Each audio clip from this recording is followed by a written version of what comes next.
Well, hello, everybody. Boy, low energy. I'm low energy, yeah. Jeb!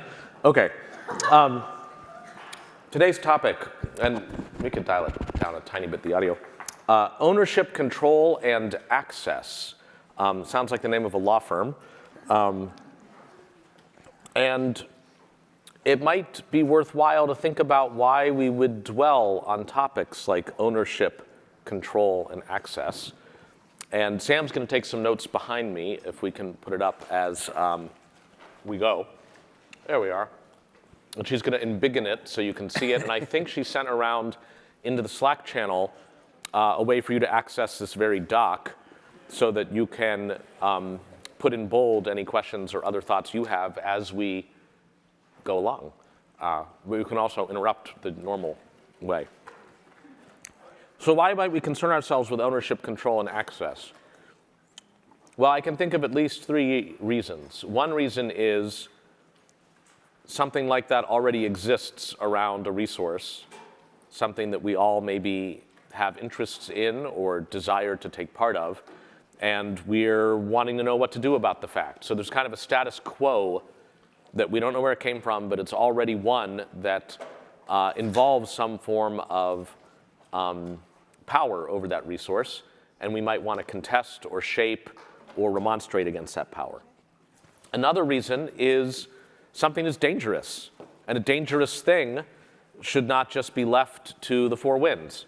So when there's some form of danger, we look to see how, as a governance matter, governance is next week's topic, but as a governance matter, how might we effectuate ownership, control, and access over that dangerous thing so that it doesn't become too dangerous, whatever risks it contains don't materialize.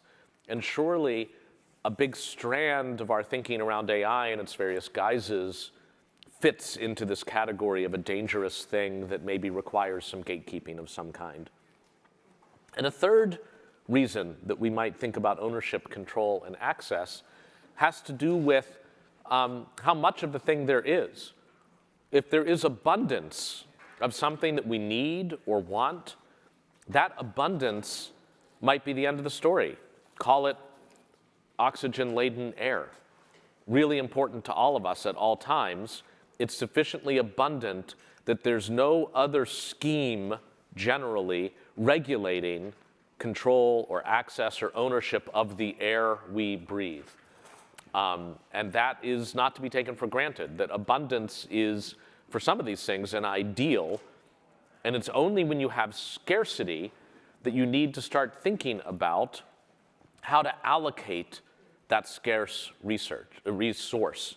And allocation can be a matter of ownership, control, and access. And I should say, for the law types among us, I think the more law-oriented you are, the more the word ownership is just cause to have a headache and to get depressed.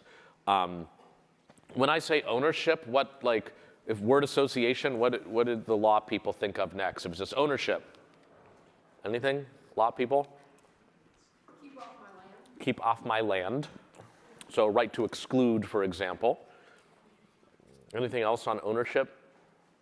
Law people? Liabilities. With great ownership comes great responsibility. Damn, I own this land. Who's going to wander on and then sue me for getting injured? So I'm keeping them off. That's why I'm keeping them off. Elettra. The right to prevent others from using access. Is that different from the right to exclude them? Is it more general? Maybe.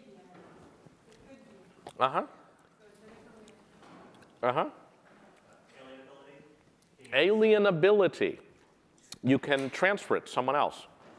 Whatever rights you have, if they are alienable, can be moved at a price, which then can create a market. So a concept of ownership might be a conditioned precedent often to having a market in something because you need to know what you're selling and what you're buying. And that's represented by the notion of alienability. Already in that list of only 4 things, let's do 1/5 one. No, I just had a question for non-lawyers. Can you just, for a second, the difference between ownership and rights or the Yeah. Well, Rights is another word that should give the legal people here like a total headache and be like, oh God, rights. Not that they're against them, mind you, it's just headache. And it actually gets to what I was just about to say, which is ownership can mean a lot of different things. To say that somebody owns something, unless it's a very common thing with a very broadly understood set of responsibilities and rights that come with it, it may not answer a lot of questions that you have. And one of the things I think of when I think of ownership from my old first-year property days is bundle of sticks. Do they still do that? Property is a bundle of sticks. I'm not sure it's the best metaphor in the world. It's a little parched. But bundle of sticks means it can represent a number of different statements you can make about privileges or rights that the owner enjoys and restrictions that may fall on others. And only when you add them all up in the spreadsheet do we know what ownership means. And in fact, ownership can just be confusing to say A owns X. Better to say, here are the legally protected or other interests that we will say A has in X. And the alienability can be down to the level of the stick. You can say, I'm going to transfer my right to exclude to this person, but my right to something else will go to this one. And you know what? My responsibilities with respect to the land will go to this person. Why would that person ever want that? Because I'm paying them. It's an insurance company. And if somebody gets injured on my property through my negligence, I won't have to pay. The insurance company will, because I'm paying them a monthly fee. That's a great example of just one stick of the bundle, in that case a sharp and negative one, being able to be alienated while others might be kept by the owner. And especially when we think of ownership of intangible things, which if we're going to end up talking about AI, we may find ourselves talking about ownership of intangible things, often but not always thought of as intellectual property. It's really important to think of the bundle of sticks because it's not as obvious or colloquial as it might be that if you have this land, why then you get to say who can join you on it because here's the physical property and you're on it and others can't be. When it's intellectual property, it has to be represented in a more nuanced way, like this thing that you have, you're not allowed to copy because I hold the copyright in this thing, whatever it is, some tangible medium that contains some fixed idea. Patent is even more weird because if I hold the patent to something, even if you didn't copy it from me, even if you didn't learn it from me, if you independently invent it after I got the patent on it, you need to license it from me, which means there might be things you're doing in the privacy of your own home, like, for example, playing with a cat using a laser pointer, one of my favorite granted patents. Not that I hold it, mind you, it's just out in the world, such that if you do that, you're infringing the patent from the patent holder. That is pretty far afield from any colloquial notion of ownership. Or back in the copyright zone, to publicly perform a song covered by copyright is to infringe the copyright of the song. So if I were to sing some song to you all right now, it's tempting, but I'm a law-abiding citizen, and as somebody who's lawful good at the risk of infringing Gary Gygax's copyright, if I'm lawful good, I'd better not do it because this would be a public performance, and the mere performance of that song then would infringe copyright. It also explains the over decade-long battle over the song Happy Birthday, and when it is performed, is that infringing copyright? It was last bought, I think, by Warner Music for $25 million, in part to be able to license it if it's going to be sung in a movie or something. It was later, I think, invalidated for one reason or another.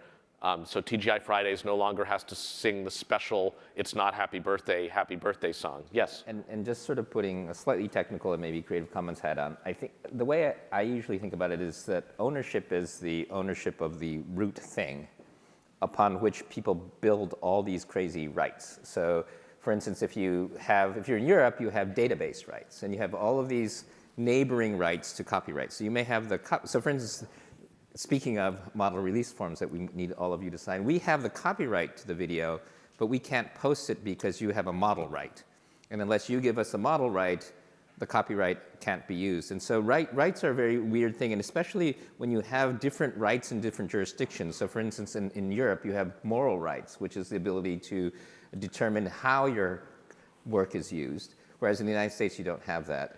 And the one physical example that I know, maybe I'm jumping the gun, and you can stop this story if you're going to talk about this later, but one really interesting historical thing is when, before commercial airlines, the property right that you had when you owned land went all the way up into the sky.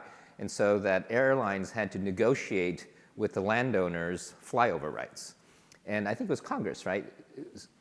I'm pretty sure it was Congress, made a determination that in order to support the commercial airline industry, they would take away the rights of above a certain altitude from these people. So they literally took away an asset that you owned and threw it into the commons and said, this will support the airline industry. So this is often the argument that Larry Lessig and others would cite when we're talking about copyright, which is for the betterment of society and for the commons, we will take, and we have in the past taken rights away from people to share them, whereas we know from our recent examples, Hollywood has been more successful at preventing the commons from benefiting. Yeah. The only thing I would say to that is it's not clear to me that the use of the noun ownership is at all helpful for anything you just said. It's always more precise to simply say what particular rights or allowances are being made. And, oh yeah, you think you own your house and you thought that meant it went up here, but in fact that was just a stick that could be disconnected from the rest of the bundle. Ownership is not telling you much, again, unless it's so common, so understood that it's a shorthand for a very distinct bundle with respect to a very distinct thing. Yeah, and I think the place where I often use it is in copyright and patents, because a lot of times you can own it but have no rights.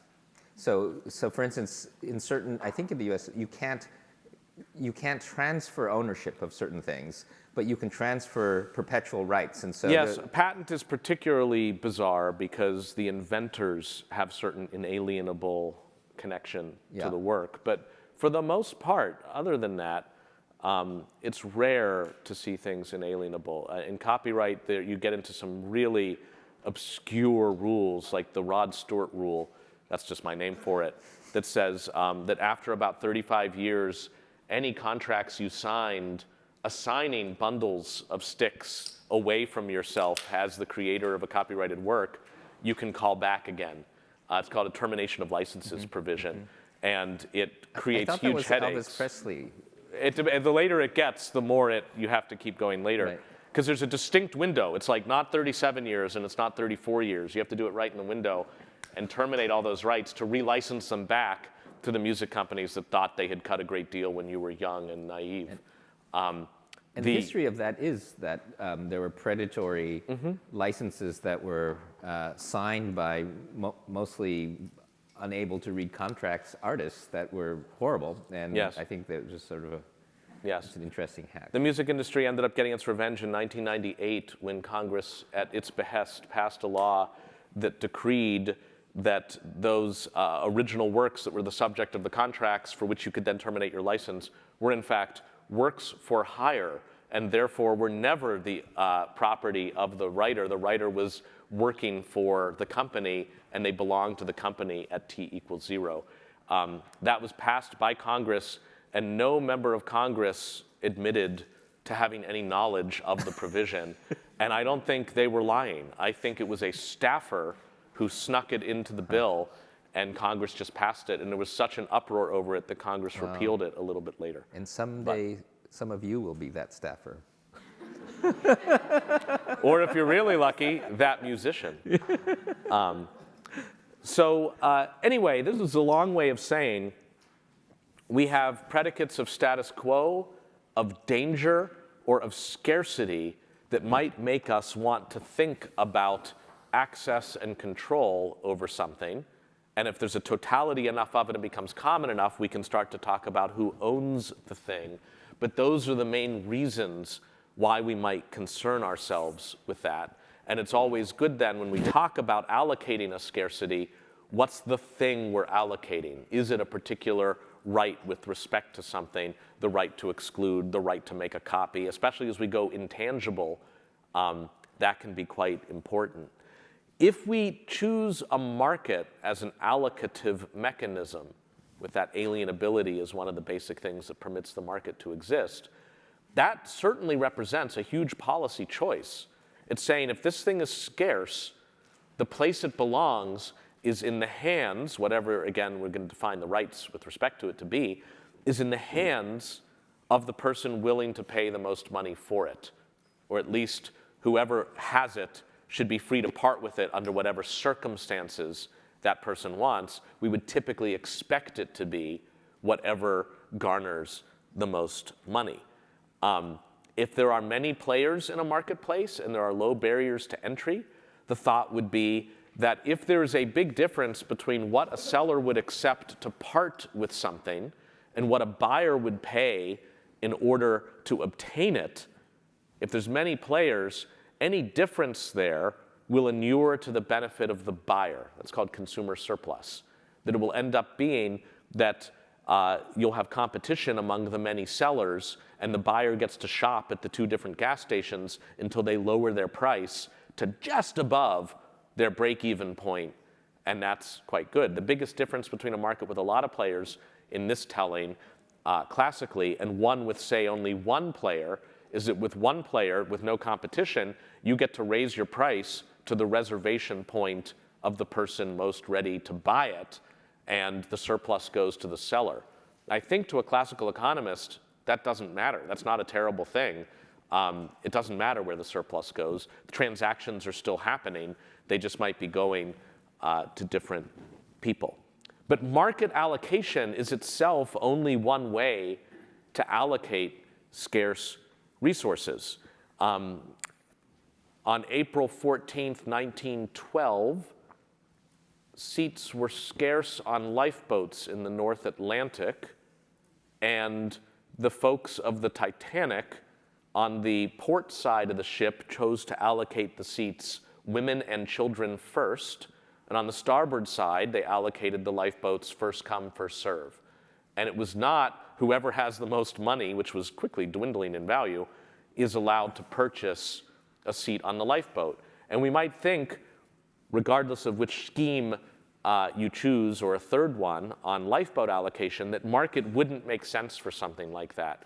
And indeed, when we see surge pricing take place on an Uber, I think as I mentioned in the lecture on the opening weekend, there are times when we might find that acceptable. Oh yeah, just let the highest bidder be able to get that seat for an Uber, or at least let the prices go up if there's a lot more demand, and that'll cause more cars to flow onto the road. But you also might say, if there's some emergency and everybody wants out of town, it doesn't feel right that the rich people get to go first, and that maybe it should just be first come, first serve, or whatever other scheme. But again, it's a conscious choice that could be societies to make, again, gets back to a governance issue, about allocating scarcity on terms other than what we might think of as choice by whoever currently holds the right. Can I just Joey. kind of double click on when you say conscious choice, right? So, and this may be the next class that we're going to do on governance, but how in control, like how is that conscious choice allocated? Like how do you, because the Titanic, somebody probably just made a decision, the person who happened to feel like they had the authority, right? And I guess that's it's going to be more, we'll cover it in the governance section, but I think you sort of just use the term conscious choice, but I think that that's actually is going to be a big part of this, right? Yeah. Conscious, both conscious and then whose choice, right? And of course, the Titanic represents, Admiralty poses its own jurisdictional questions, as probably none of the law students have taken Admiralty. It's too bad, right? But it's interesting to think that like Second Officer Lightoller has some authority residual out of habit, Yep. even though he's just some guy in a uniform, and he gets to decide on his side of the ship Also, he's packing a sidearm. What happens? But at some point, everybody's just like, screw this, we're going for the boats. It's every man for himself. You could see a breakdown in that. And with these new technologies where there aren't defined forms of ownership, where we're doing hodgepodges of drawing upon certain notions of intellectual property, trying to make them apply, there's certainly no conscious governance yet about defining the landscape. What should be a market here? What should be abundant? What should be scarce? Especially when we don't yet have a theory about these AI technologies, about whether we want them abundant or want them scarce. The threats we don't want abundant. I think it was Jack Clark just came out with a paper about the instances in which AI forecasting might be put to ill use, and therefore maybe we shouldn't just let any old person do it. I don't know if, Jack, you can tell me if I'm misrepresenting the paper. Yes, no, that's a correct representation of how miserable the conclusion was. That is a correct representation of a miserable conclusion. Yes. Excellent. Glad to be the bearer of correct bad news. And that's from OpenAI. So it's wonderful. I mean, these are huge opportunities within this room to start thinking this stuff through. And at least just laying this out, I think, will help us start to think about the toolkit we have to be more analytic, to be less blob-like as we think about the proper ethics and governance of the different technologies that we call AI. And can I Yes. just tie it back a little bit to the last class where we were talking about algorithmic bias, because that also requires the governance that we're going to talk about. But it's also interesting because when we talk about abundance or scarcity, it's multidimensional, right? And that was Kathy's thing, where you have different stakeholders who benefit from different things. And a lot of times it's not just a one-dimensional abundance, it's a abundance at a trade-off for something else. And so as you start to increase the complexity, these become, I think that this is where we start to stretch the law, because even the word fair, it's fair for who, and you can't optimize for this fairness without giving up this fairness, and you might not be able to optimize for this scarcity without giving up this scarcity. And in a way, the copyright debate with Hollywood was exactly that. It was, we need to protect industry at the expense of the commons. Yes. And that industry is more important, and the trade-off of losing 98%, 99% of works to orphan works was a good price to pay as trade-off for Hollywood being able to save Mickey Mouse and stay in business, right? Well, and on that front, put slightly less valenced, a lot of legal doctrines around the control and access to intangible stuff, what we normally think of again as intellectual property, are actually schemes that take a baseline of natural abundance. You can copy the thing fairly cheaply and share knowledge, as Thomas Jefferson said, by lighting my taper upon yours. Creating scarcity for the purpose of future abundance.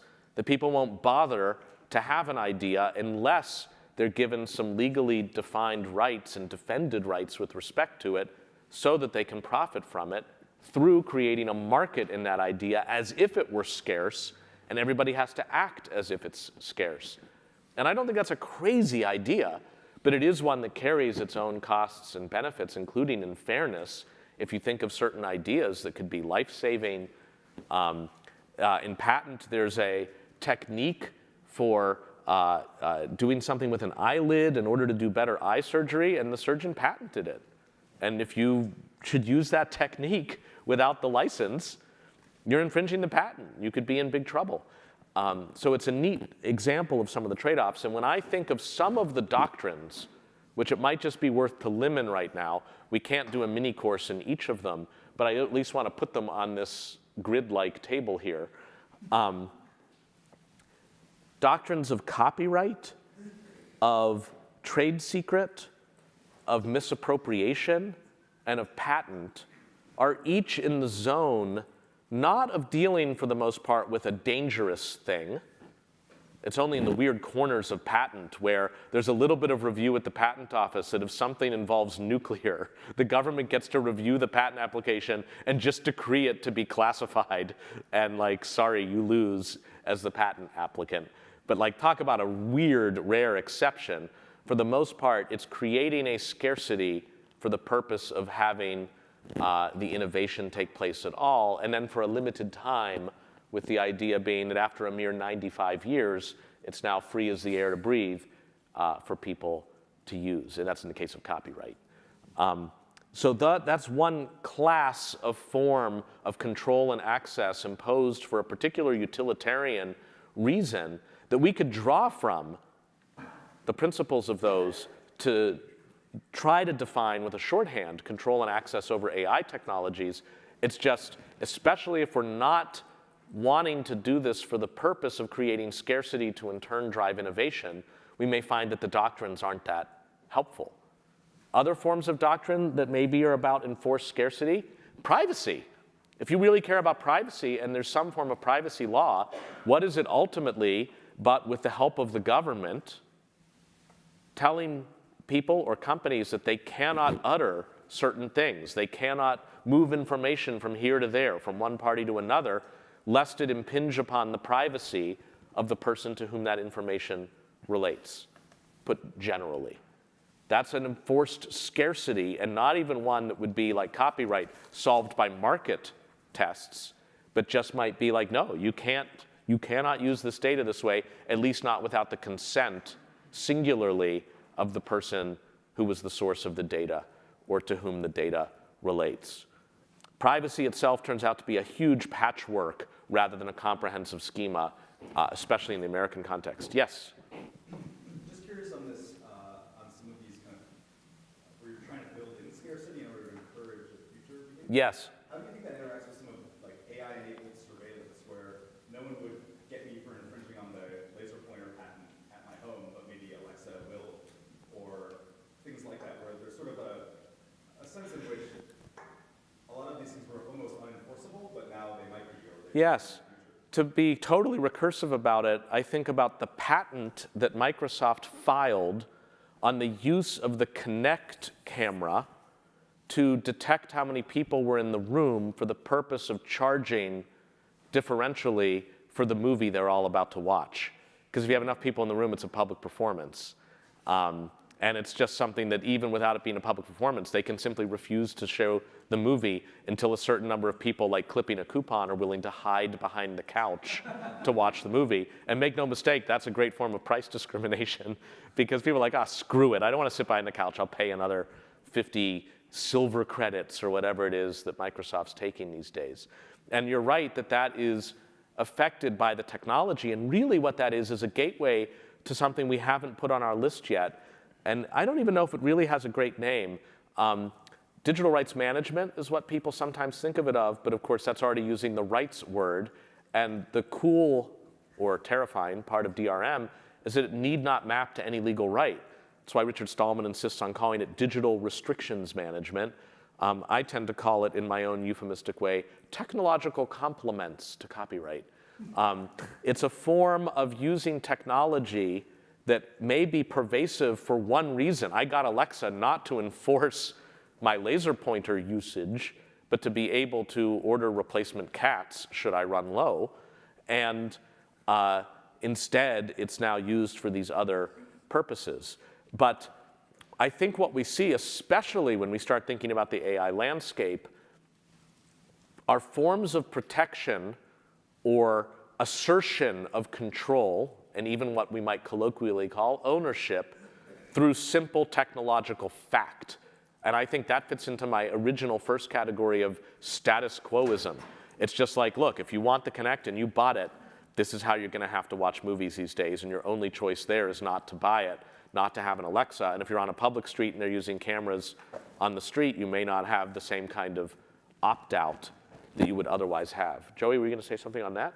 No, although I just will tie it back to a conversation we had about autonomous vehicles and the German Autonomous Vehicle Directive. It was really interesting how clearly they called out this notion that we're not going to let it just happen and then say, well, that's just the way it is. And I think the strategy a lot of these companies, whether it's explicitly thought through or it's just their MO, is you just kind of roll the stuff out and then you say, oh, well, we can't. Move fast and break things. Yeah, and digital rights management, I think, is a really great example of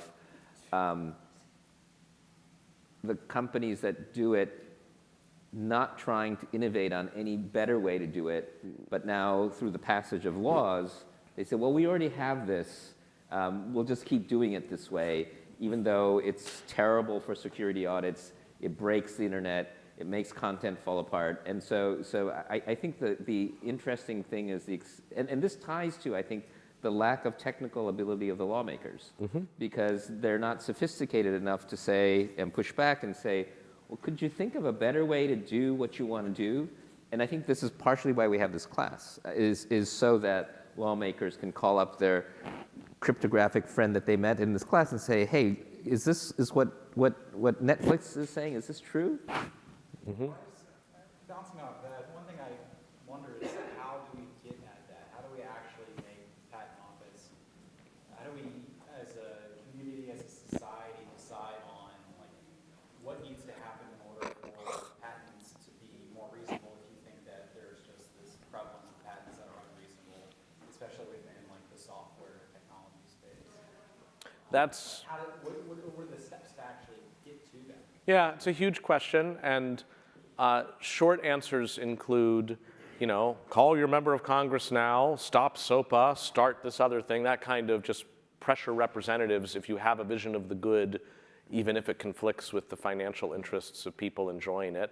The other thing is you can find the people thinking they're enjoying a financial interest in this space quite atypically see a sea change in their fortunes. The people who thought patents were quite good suddenly see themselves on the defending end against what they call patent trolls, and now the hunter becomes the hunted. And it's one reason why we've seen in the space some of the biggest software companies that were gung-ho on software patents, not liking them so much anymore. And there's some technological ground shifts too, where as software becomes a service rather than a product, it may be less important who's running the code somewhere else. Running MediaWiki code not as part of Wikipedia does not, quote, compete with Wikipedia. And Wikipedia isn't even caring about who's competing with them. They have a license that says, go to town if you want, and still end up the best at wiki-oriented services.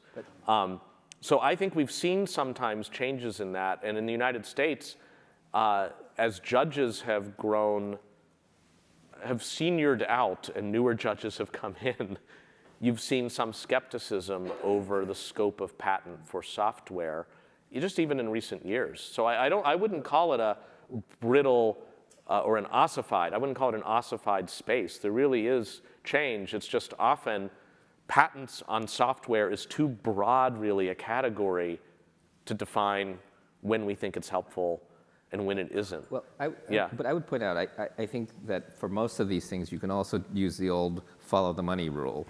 And I think the patent office still runs the narrative that patents are filed by these genius inventors in their garages, when in fact that's no longer the case. It's big companies.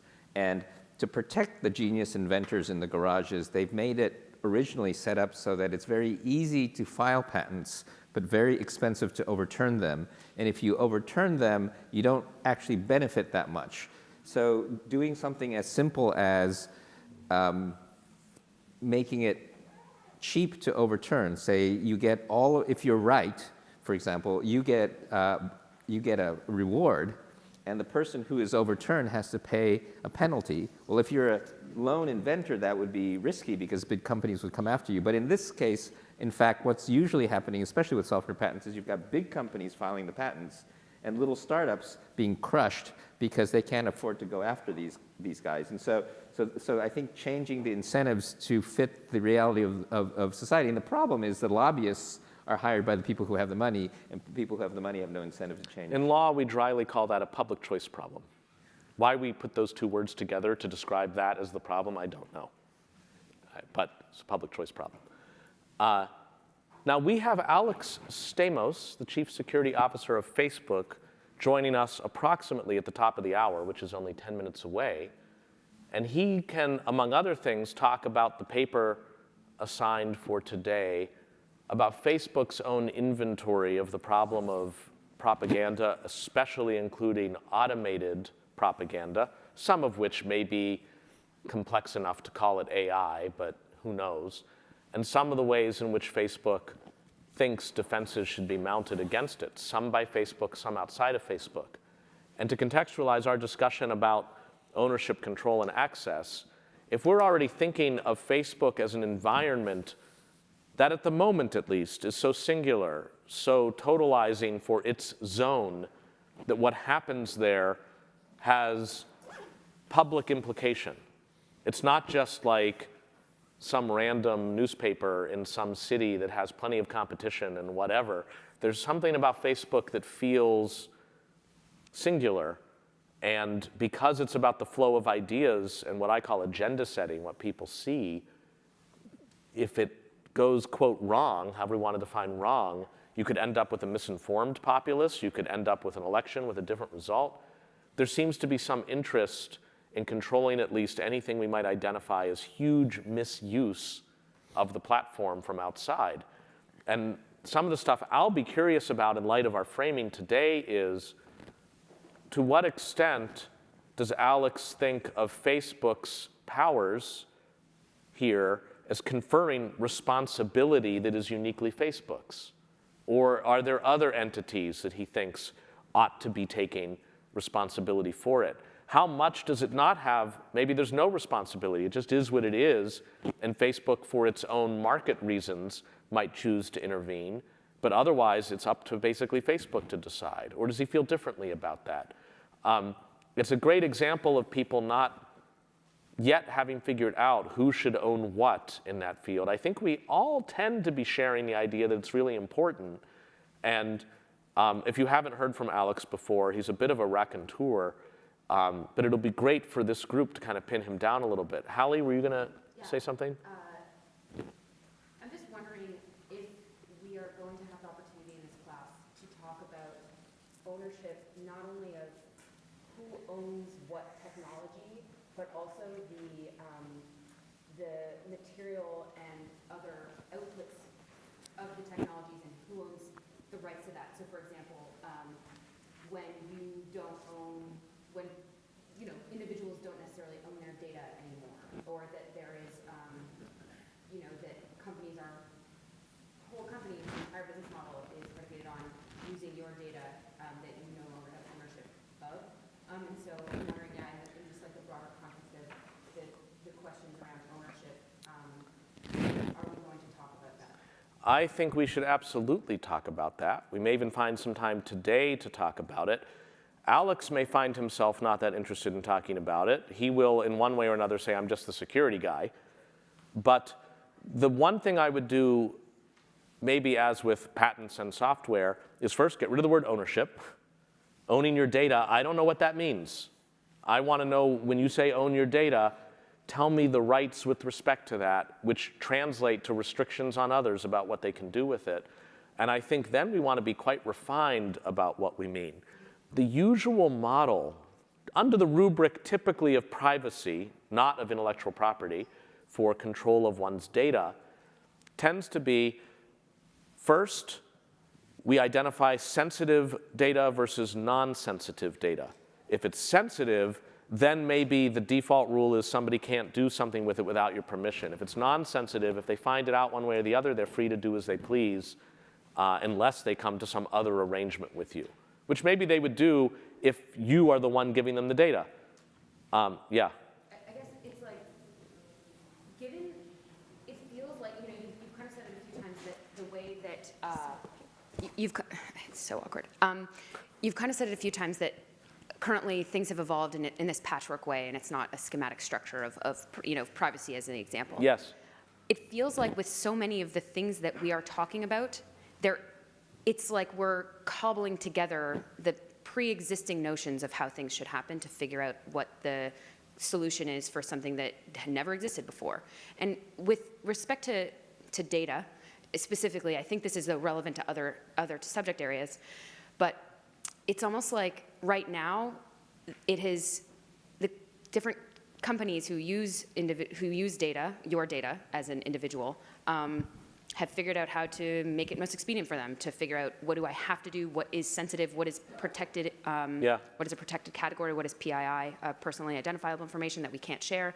But this notion that's like coming forward in Europe, for example, leading with GDPR around actually you as it shouldn't be that I get all of your data until you tell me I can't, but more that the individual should be able to have to opt in as opposed to needing to opt out of being able to, using it for financial gain, I guess. So here's a few quick thoughts around it. And I think it's actually well timed to be talking about it here because it's ownership, control, and access.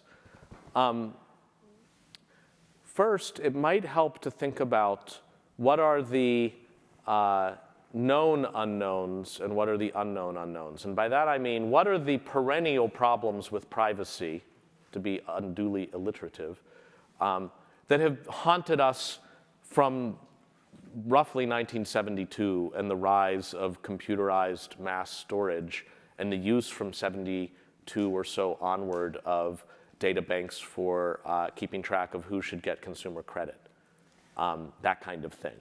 And for that, there are well-known issues that have to do with public choice issues about, it would be nice probably to protect this data, but the industry relies upon it and consumer credit is good and they're the ones who write the campaign checks.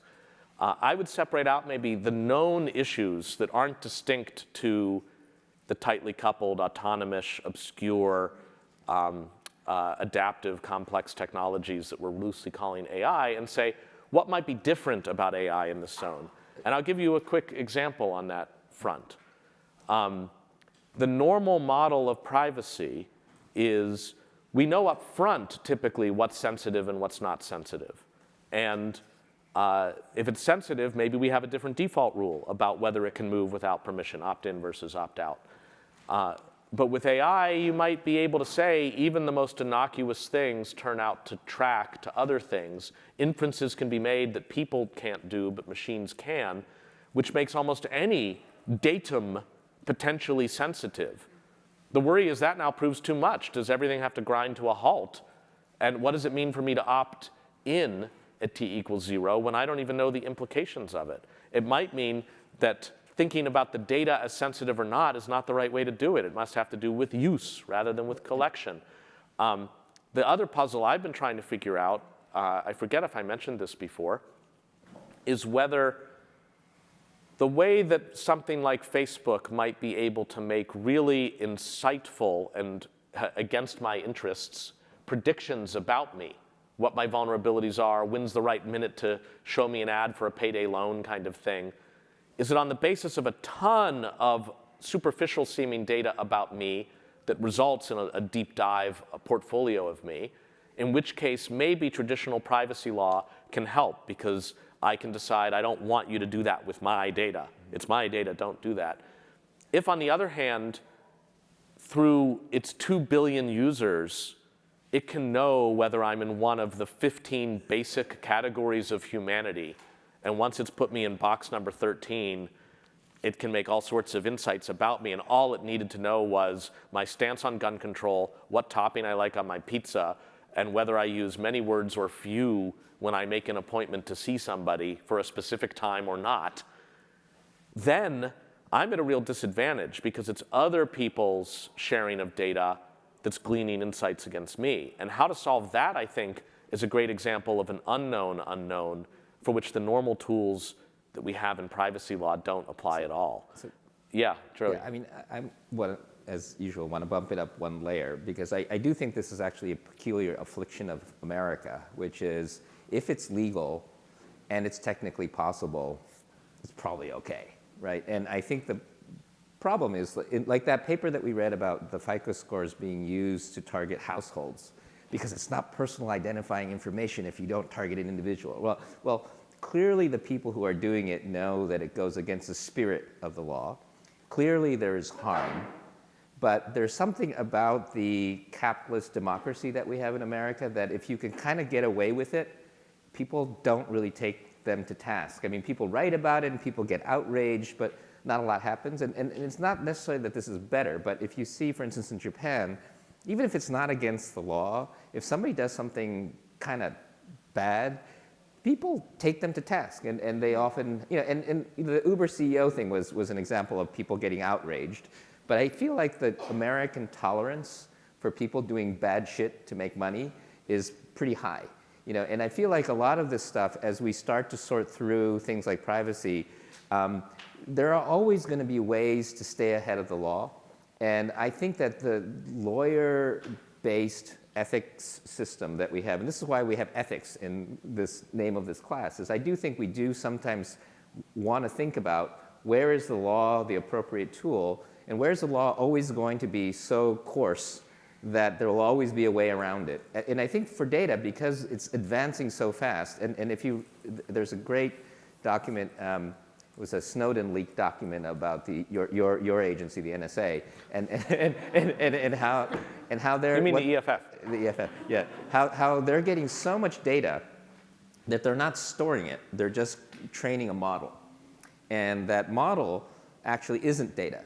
And so we're going after, okay, not metadata, but this data, that data, you can't store data, you can't. Well, what happens, what is the model that's trained against data that they don't even store? And so there's always going to be technical advances a little bit ahead of where we are, right? But let me integrate what you're saying back into the different forms of market structures, because it may be that part of what works in Japan is a cultural difference. Mm-hmm. It may be that part of what works in Japan is a difference in competition. That if there are not low barriers to entry, if there are a few staid players and we know who they are and they kind of defend their turf, it's much easier to impose upon them an expectation of extra legal ethical behavior because they won't be undercut by a startup. I think when you have really strong competition, and this is really just a way of restating what you're talking about, a capitalist liberal democracy, you'll simply have it be that those who have the ethics to withhold will withhold, and that will create a vacuum for somebody else to come in and do it. And that in turn often creates a decision loop where somebody says, I might as well do it. If I don't, somebody else will. And that might not be true in other places where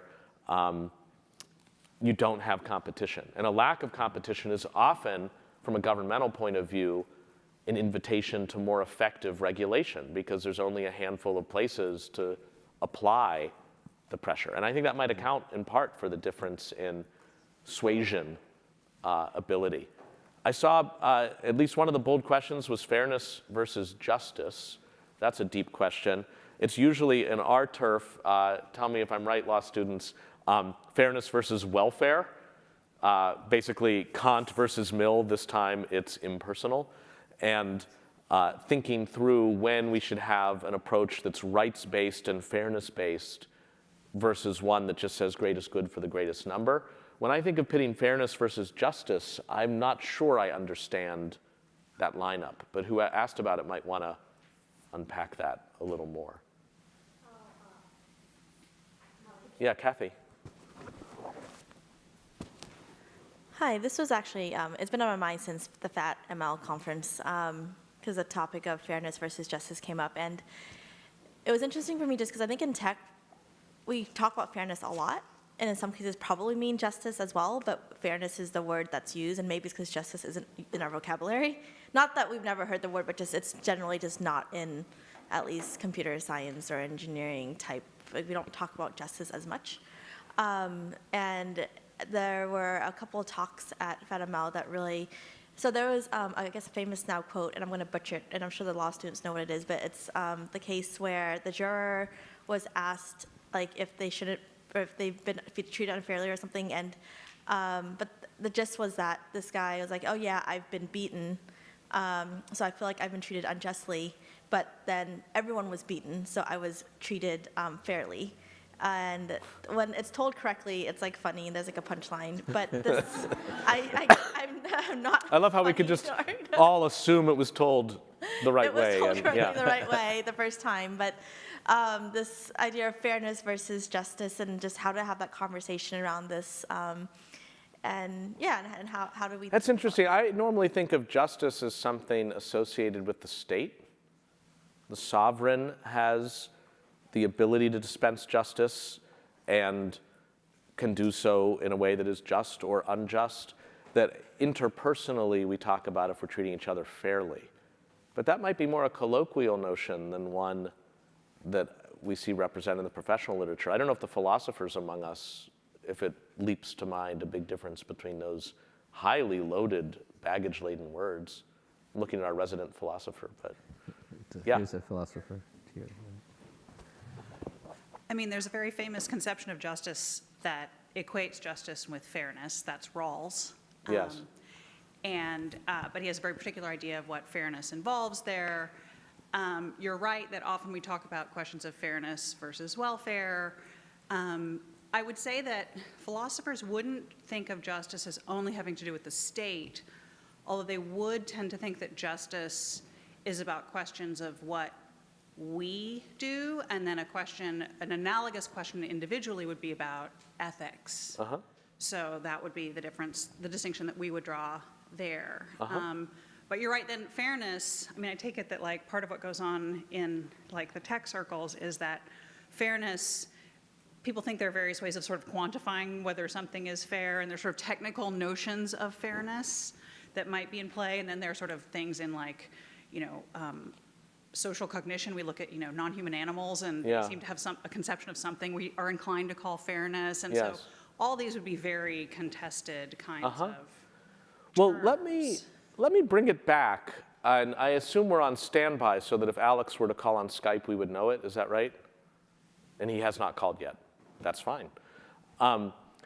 Bringing it back to the ownership, control, and access stuff, I'd like to ask us to think for a moment about other technologies, not AI, for which we have concerned ourselves as a we with ownership, control, and access. And my thinking on that is, in doing that, we might be able to identify how we solved that problem or chose to address it or take it on in ways that we might borrow to see how to treat some of these problems in AI. So I'm just curious, anybody want to offer up something for which issues of ownership or control or access has seemed to be at the forefront? Yeah, Sarah.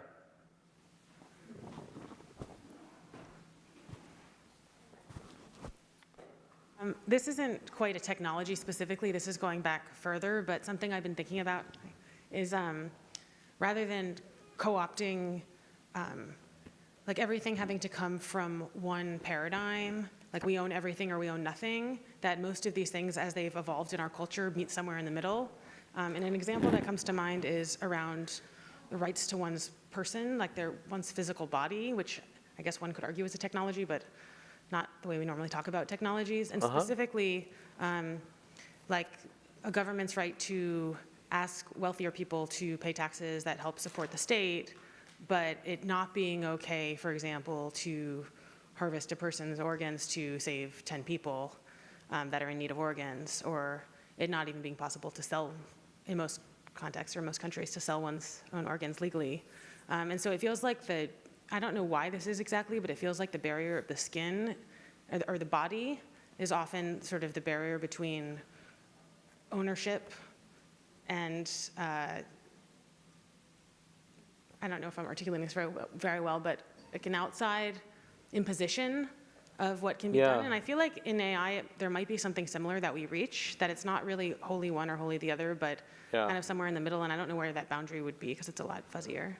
It certainly seems like there's a status quo of one has control over oneself, and then danger can trump it.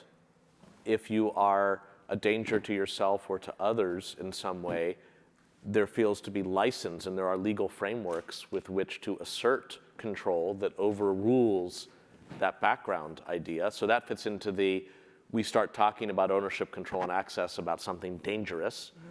And then maybe about scarcity. I mean, organ donation is a classic, vitally scarce, to both literally and figuratively, resource, and where it's at the paramount of wanting to respect individual decisions even after somebody dies on the one hand, and on the other hand, wanting to encourage as much as possible organ donation for utilitarian purposes.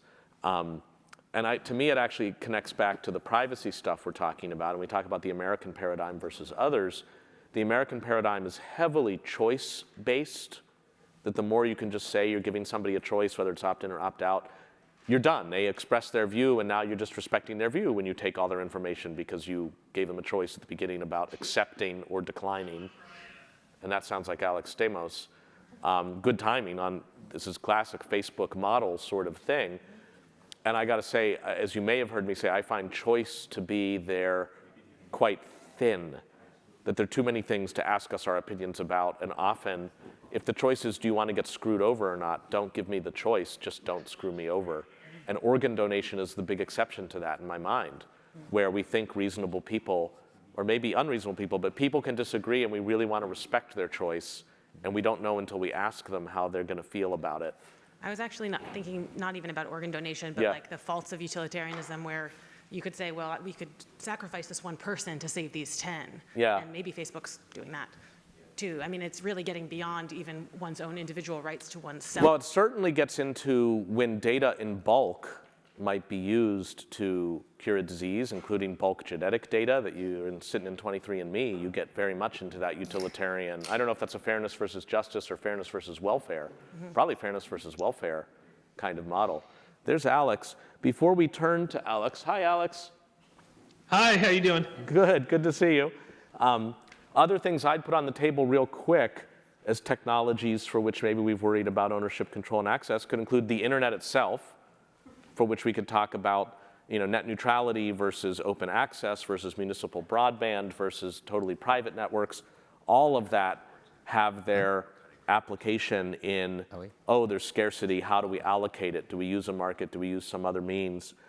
Mass media worry about concentration of it and therefore public obligations upon license holders of broadcast media, for example, to have to include a certain amount of nutritious programming amidst their junk, and knowledge itself. When do we think that knowledge is something to be metered out or something for which there's kind of a basic right? Jonathan, and yes. this will tie a little bit to this, is in medicine there's an interesting